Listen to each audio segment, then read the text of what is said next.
नमस्ते दोस्तों, आज से हम सलवार कुर्ते के अंतर्गत कुर्ते बनाने की प्रैक्टिस शुरू करेंगे। सिस्टम वैसे ही रहेगा जैसे कि हमने अभी तक किया है। सबसे पहले पेपर पर ड्राफ्टिंग करेंगे, उसके बाद कपड़े पर उसके हिसाब से कटिंग करेंगे और उसके बाद सिलाई करेंगे। तो आइए शुरुआत करें कुर्ता बनाने की और फिलहाल उसकी ड्राफ्टिंग के बारे में। तो आइए शुरुआत करते हैं। नमस्ते। देखो अभी हम कुर्ता बना रहे हैं। अभी आप यहाँ देख रहे हो कि कुर्ते का एक डिजाइन बनाया है, जैसे कि हमने पहले ही बनाया था। एक चित्र बनाते हैं, उसका डिटेल्स यहाँ लिखा रहता है। तो देखो हम यहाँ इसके ये जो बड़ा नाप है हमारा, तो इसकी लंबाई हमने कुछ 36 इंच ली है। छाती इसकी 30 इंच है। अभी हम जो छोटा कुर्ता बनाने जा रहे हैं उसकी छाती है 24 इंच, उसकी पूरी लंबाई है 20 इंच, उसका शोल्डर है 5 इंच, कमर की लंबाई है 10 इंच और सीट की लंबाई जो भी लेते हैं, क्योंकि सीट जहाँ से हम कट का ओपन बाजू का रखते हैं उसकी हम 13 इंच लेते हैं। कट की ऊंचाई जो सीट की लंबाई है वो हम हमारे पसंद अनुसार थोड़ा कम ज़्यादा कर सकते हैं। और लंबाई जो पूरी लंबाई है वो भी आप अपने पसंद अनुसार थोड़ा कम ज़्यादा कर सकते हैं। तो देखो अभी हम लेते हैं 24 इंच छाती का तो क्या आप हमें अभी वो इमेज में बता सकते हैं जो चित्र बनाया है उसमें बता सकते हैं? तो दिखाते हैं। देखो यहाँ हमने 0 लिखा है। 0 से 1 हमारी पूरी लंबाई, उसमें हम 2 इंच मिलाते हैं क्योंकि हमें नीचे फोल्ड करना है, ऊपर सिलाई डालनी है। फिर उसके बाद लेते हैं हम कमर की लंबाई, जो यहाँ से हमने यहाँ तक ली है, ये हमारी कमर की लंबाई है। और फिर हम लेते हैं, ये कितनी होगी कमर की लंबाई? अभी देखो ये इसमें हमने ली है कमर की लंबाई। हमारे बड़े मॉडल में लेते हैं हम 14। बड़ी लड़कियों की कमर की लंबाई 13 से 14 इंच आ सकती है। और फिर सीट की लंबाई है जो अपने पसंद अनुसार आप थोड़ी कम ज्यादा ले सकते हो, फिर भी 19 या 20 इंच बड़े लड़कियों को आती है। अभी छोटा मॉडल हम बना रहे हैं, उसके लिए हमने वो 13 इंच ले लिए। फिर हमारा रहता है स्केल। स्केल का मतलब हमने अभी पहले बार भी देखा है कि हाथ, जहाँ हम बगल या हाथ या मुंडा बोलते हैं, वो हम बड़े कुर्ते के लिए 6 इंच लेते हैं। और पीछे का नेक हम बड़ा बनाते हैं इसका। अगर हमारा पीछे का नेक बिल्कुल छोटा हो या कॉलर वाला हो तो शोल्डर हम ज़्यादा लेंगे। अभी ये बड़े नाप के लिए हम 6 इंच का शोल्डर और 6 इंच की बगल या स्केल लेंगे। तो ये ऐसा हमारा मेजरमेंट तैयार होता है। और फिर हर बार हम जैसे चौड़ाई वगैरह लेते हैं वैसे ही हम छाती की चौड़ाई, कमर की चौड़ाई, सीट की चौड़ाई ले लेंगे। देखो अभी हमने 2 पेपर लिए, जैसे कि हम पहले भी ले चुके थे। पहले 2 पेपर है हमारे। ये 2 पेपर में हम ऊपर की तरफ एक जीरो का मार्किंग हम यहाँ करेंगे। फिर यहाँ से नीचे तक हम लेंगे पूरी लंबाई, उसमें 2 इंच। ये चारों कोनों में से हमने 0 की लंबाई किस जगह पे ली? यहाँ ली है। ये देखो ये हमारा 0 ये फोल्ड किया हुआ है। फोल्ड किया, ये खुली बाजू है हमारी। खुली बाजू पे हम 0 लेंगे। तो देखो अभी 20 इंच हमने अगर लंबाई ली तो 20 में 2 इंच मिला के 22 इंच। ये देखो हमारा 22 इंच बराबर तैयार हो गया। ये 22 इंच की हमारी पूरी लंबाई यहाँ तक हो गई। ये 0 से 1 तक आ गया। अभी देखो हम करते हैं कि 0 से 2 तक हमारी कमर की लंबाई, जैसे कि कमर की लंबाई हमने 10 ली है तो हम 10 पर एक मार्किंग करके लेते हैं। उसके बाद हम लेते हैं सीट की लंबाई। सीट की लंबाई अभी हमने 13 इंच ली है तो हम 13 इंच पे भी एक मार्किंग बना लेते हैं। उसके बाद हमें इसके लिए रखना है, हम ये कि छोटा है तो इसके लिए हम 5-5.5 इंच मुंडे का मतलब स्केल का मार्किंग कर लेते हैं। इसके बाद ये तीनों लाइन हम सीधी तरह से थोड़ी आगे खींच लेते हैं ताकि 24 इंच छाती का जो हम कुर्ता बना रहे हैं उसकी लेंथ हमने 20 इंच ली है। अच्छा। आप चाहे तो थोड़ा ज्यादा भी रख सकते हैं, वो आपके पसंद अनुसार। लेकिन इसके बाद जो हमने कमर का और जो शीट का जो लिया हुआ है वो किस आधार पे लिया हुआ है? कमर का तो लेते हैं कि कमर का नाप ऐसा हमने लिया था कि छाती का आधा हिस्सा उसमें 2 कम करने का, तो अच्छा। वो हो गया 10 इंच। उस हिसाब से हमने वो 10 इंच ली। और कमर के नीचे हम 3 से 4 इंच सीट की लंबाई लेते हैं। इसके हिसाब से हमने 13 इंच सीट की लंबाई ली।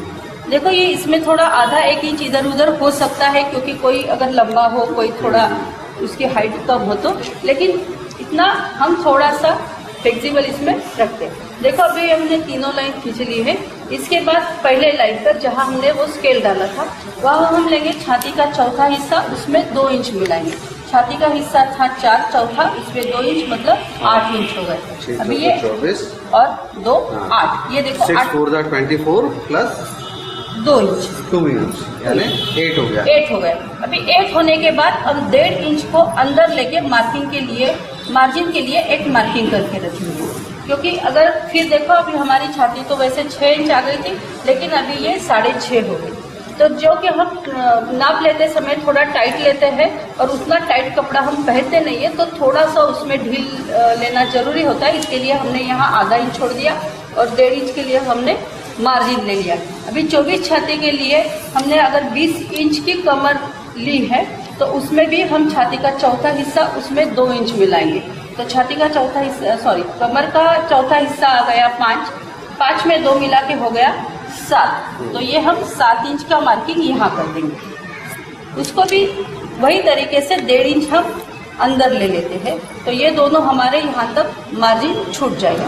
उसके बाद 24 छाती के हिसाब से 26 इंच की हम सीट की गोलाई लेते थे, तो उसका चौथा हिस्सा आ गया 6.5 और उसमें हम सिर्फ 1.5 इंच मिलाए, ना कि 2 इंच। अभी पहले हमने 2-2 इंच बढ़ाया था, इसमें हम सिर्फ 2 इंच ज़्यादा लेंगे, क्योंकि 1 इंच हमें फोल्ड के लिए चाहिए और आधा इंच हमें लूज के लिए चाहिए। तो 6.5 का मतलब अभी हम इसको 8 इंच ले लेते हैं और 1 इंच अंदर मार्किंग करते हैं। देखो ध्यान से, पहले हमने छाती के यहाँ और कमर के यहाँ 1.5 इंच का मार्जिन रखा है, लेकिन सीट के यहाँ सिर्फ हमने 1 इंच का मार्जिन रख लिया।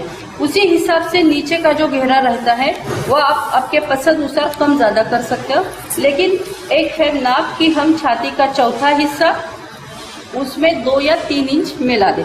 तो ये 24 छाती का है, तो 6 में अगर हम 2 मिलाते हैं तो हमारा ये 8 इंच तक तैयार हो जाता है। अगर आपको ज़्यादा चाहे तो भी आप ज़्यादा इसका रख सकते हैं।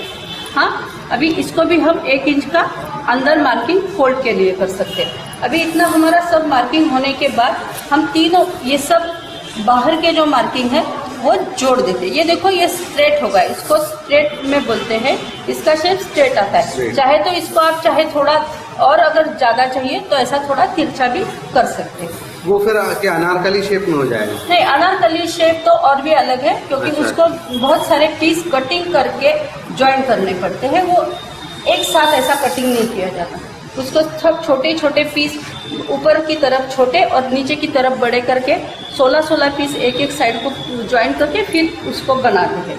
तो ये देखो, ये जो कुर्ता है ये सादा सिंपल कपड़ा है जो ज़्यादा करके सब लड़कियां पहनती है, और स्कूल यूनिफॉर्म के लिए भी यही कुर्ता यूज होता है। देखो अभी ये हमने नीचे का सब पूरा हो गया हमारा।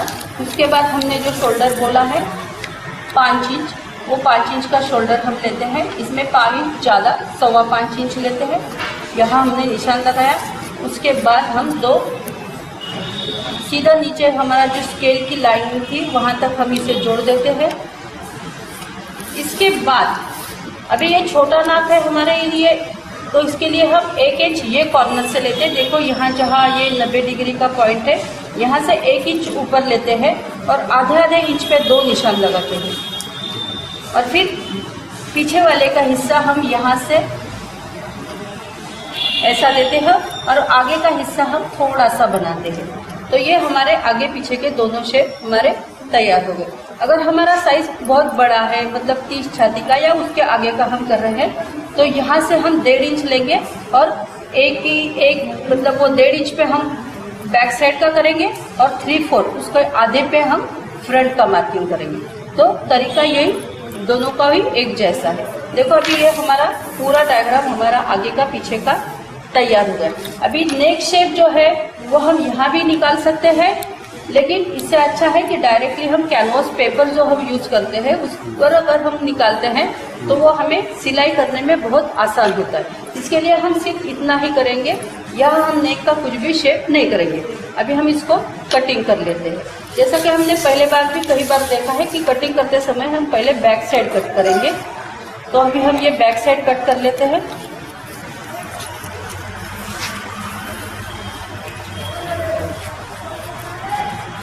ये देखो हो गया। फिर यहाँ से जो हमने बाहर की लाइन खींची, थोड़ा कि हम बाहर से काट रहे हैं क्या? नहीं, वहीं से हम काट रहे हैं जहाँ हमने पहले लाइन खींची है। ये देखो लाइन के ऊपर से ही हम काट रहे हैं।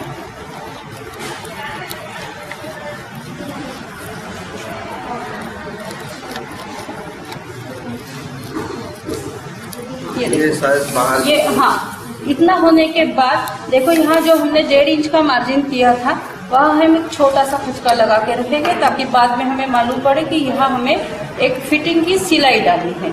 वैसे ही कमर की लंबाई तक भी हम एक खचका लगा के रखते हैं कि आगे का और पीछे का हिस्सा जब हम ज्वाइन करेंगे तो ये खचका एक के साथ एक आना चाहिए। वैसे ही सीट की लंबाई का खचका हम लगा देते हैं। देखो तीनों खचके हमने लगा दिए और फिर इसको बाद ये देखो अभी हमारी ये बैक साइड और फ्रंट साइड, अभी हम फ्रंट का सिर्फ ये जो हाथ का रह गया था मुंडा वो हम काट लेते हैं।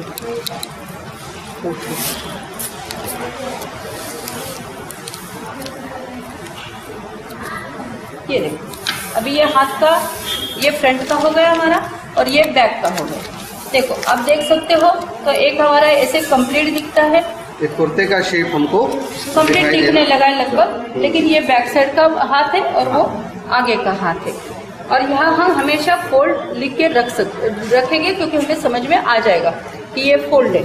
अभी हम इसकी स्लीव काट लेते हैं इसके साथ। इसको भी आप जैसे चाहे वैसी स्लीव बना सकते हो, जैसे हमने कल बनाई थी ब्लाउज के लिए या फ्रॉक के लिए चुनट वाली स्लीव भी आप बना सकते हो या प्लेन स्लीव भी बना सकते हो, जैसे कि हमने पिछली बार बनाई थी। देखो स्लीव काटते समय हम ध्यान में रखें, अगर आप अभी नए, आपको इतना कुछ मालूम नहीं होता तो आप चाहे तो ये हिस्से को, मुंडे के हिस्से को यहाँ से यहाँ तक नाप लो कितना है। देखो अभी ये लगभग 5.5 इंच है, तो इसमें हम आधा इंच ज़्यादा लेके स्लीव की कटिंग करेंगे। अभी मैंने लंबाई तो 4 इंच ली है इसकी, अभी मैं सादी स्लीव बना रही हूँ, इसको चुनट वगैरह कुछ भी नहीं आएगी। तो देखो 4 में हम इसमें 1 इंच मिलाते हैं। यहाँ आप देख रहे हैं कि स्लीव के लिए फोल्ड लिया है, यहाँ खुला नहीं है। 4 में 1 इंच, तो ये मैंने 5 इंच ले लिया यहाँ से यहाँ तक। ये स्लीव कैसी होगी, यानी फुल होगी, हाफ होगी? नहीं, ये हाफ, अभी हम हाफ कर रहे हैं, लेकिन ये भी आपके पसंद अनुसार आप चाहे तो कितनी लंबाई तक ले सकते हो, लेकिन ऊपर का हिस्सा उसका शेप वगैरह वही सेम होगा, सिर्फ आप नीचे लंबाई बढ़ाते जाइए। ये 3/4 कर सकते हो या फुल स्लीव कर सकते हो। और फिर वहाँ का हम गोलाई, जहाँ हाथ की हमारी बाही खत्म होती है वहाँ तक की गोलाई हम वो ले लेते हैं और उसके हिसाब से हम कटिंग करते हैं। यदि कुर्ता स्लीवलेस हो तो क्या स्लीव तो इसमें नहीं बनाते? स्लीवलेस हो तो स्लीव नहीं बनाएंगे फिर हम, क्योंकि नाम ही उसका स्लीवलेस है। तो फिर हम उसको पाइपिंग लगाएंगे या कुछ छोटा अभी धागा डाल के एक लेस पाइपिंग बनाते हैं वो बना देंगे, नहीं तो एक बाहर से क्रॉस पट्टी लगा के उसको अंदर मोड़ के अंदर हेमिंग कर देंगे तो भी वो अच्छा दिखेगा। ये देखो अभी ये मैंने 5 की लंबाई ली, जैसे कि अभी हमने देखा है हमें 6 इंच की चौड़ाई चाहिए, तो ये हमारी 6 इंच की चौड़ाई बराबर आ गई। इतना होने के बाद ऊपर से हम, अभी ये छोटा फ्रॉक हमारा चल रहा है तो छाती का 12वां हिस्सा करके 2 इंच छोड़ देते हैं। 2 इंच छोड़ने के बाद एक लाइन खींच लेंगे हम इधर, फिर यहाँ से 1.5 इंच वो मार्जिन के लिए छोड़ देंगे। ये दोनों का अभी ये 5 इंच बच गया है इसमें, तो 2 पौने 5 4.5 इंच है, इसमें दोनों का आधा कर लेते हैं और फिर इसके 3 हिस्से बना के जैसे कि हमने शेप दिया था वैसा हम फिर से उसको शेप दे देते हैं। ये पीछे सारी स्लीव का शेप लगभग ये ऐसा ही जैसा आता है, एक जैसा आता है, सिर्फ ये डिस्टेंस कम ज़्यादा होता है और हाइट आपके पसंद अनुसार कम ज़्यादा होती है, लेकिन शेप यही आता है। और फिर यहाँ भी हम वो गोलाई, अगर हमने 8 इंच हमारी है तो 8 मतलब गोलाई का आधा 4 और उसमें 1 मिला के हम 5 इंच पर यहाँ ऐसा एक कट कर देते हो और यहाँ नीचे से हम 1.25 इंच कटिंग के लिए, फोल्ड के लिए छोड़ देते हैं। ये कौन सा शेप, ये क्या कौन ये बाजू का, हाथ के आपके नीचे की तरफ ये आता है और यहाँ से गोलाई आपकी हाथ की गोलाई यहाँ आती, तो ये आपकी स्लीव हो गई। चाहे तो आप कटिंग करने से पहले, मतलब अभी ये तो हमारा पेपर कटिंग है, लेकिन कपड़े पर कटिंग करने से पहले चाहे तो जो हमने आगे का जो हाथ का शेप काटा था कुर्ते का, वो लगा के भी आप फिर कटिंग कर सकते हो, क्योंकि फिर ऐसा ना हो कहीं आपको थोड़ा वो कम ज़्यादा हो सके। ये देखो यहाँ हम खचका लगा लेते हैं जैसे कि हमने पहले भी लगाए थे। यहाँ से ये क्रॉस काट लेते हैं और उसके बाद जो भी हमने फोल्ड किया था वो फोल्ड करेंगे और ये खोल के फिर हम आगे का शेप कट कर लेते हैं।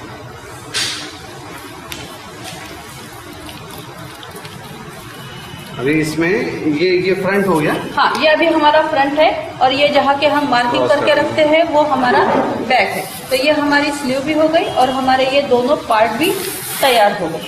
ये देखो, ये हमारे आगे का, ये पीछे का, और ये अगर ये हमारा आगे का ही हिस्सा है तो हम ये ऐसा देख के ये हम इसको ज्वाइंट कर सकते हैं। अभी हमारी ये कटिंग पूरी हो गई है कुर्ते की। तो दोस्तों देखा आपने कितनी आसानी से हमने कुर्ते के लिए ड्राफ्टिंग की। बड़ा आसान था, बहुत ज़्यादा इसमें कॉम्प्लिकेशन नहीं था, क्योंकि हम जानते हैं कि आप लोगों ने काफ़ी इससे पहले भी मुश्किल ड्राफ्टिंग भी देखी है, इसलिए ये आपके लिए अभी उम्मीद करते हैं काफ़ी आसान होगा। इसके बाद हम सीधे कपड़े पर कटिंग करना सीखेंगे, तो आप इंतज़ार करिए। धन्यवाद।